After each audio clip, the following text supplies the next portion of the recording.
Have you ever found yourself thinking, I knew that wasn't good for me, but I went back anyway?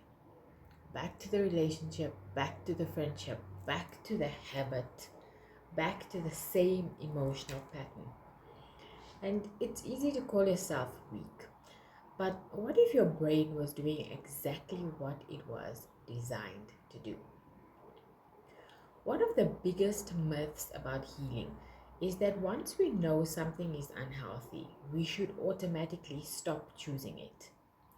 But the brain doesn't make decisions based on what's healthy. It also asks another question: have I survived this before?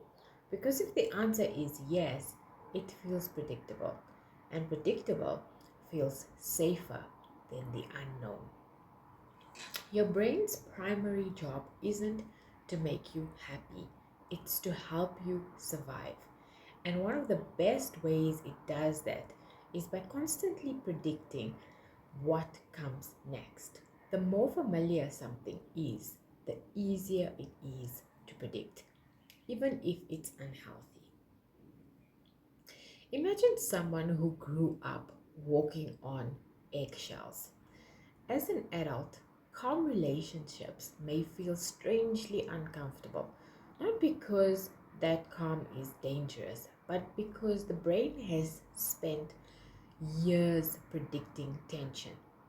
So chaos now feels familiar, and familiar feels easier to understand. So, why do we mistake familiar for safe? This is where many people become frustrated with themselves. They think, why do I keep choosing this? But often, they're not choosing the pain, they're choosing certainty. And healing begins when you realize those two are not the same thing. So, now how do we build a new sense of safety? The goal isn't to force yourself into unfamiliar situations overnight. It's to give your nervous system repeated experiences of genuine safety. The unfamiliar becomes familiar, and eventually, healthy starts to feel normal.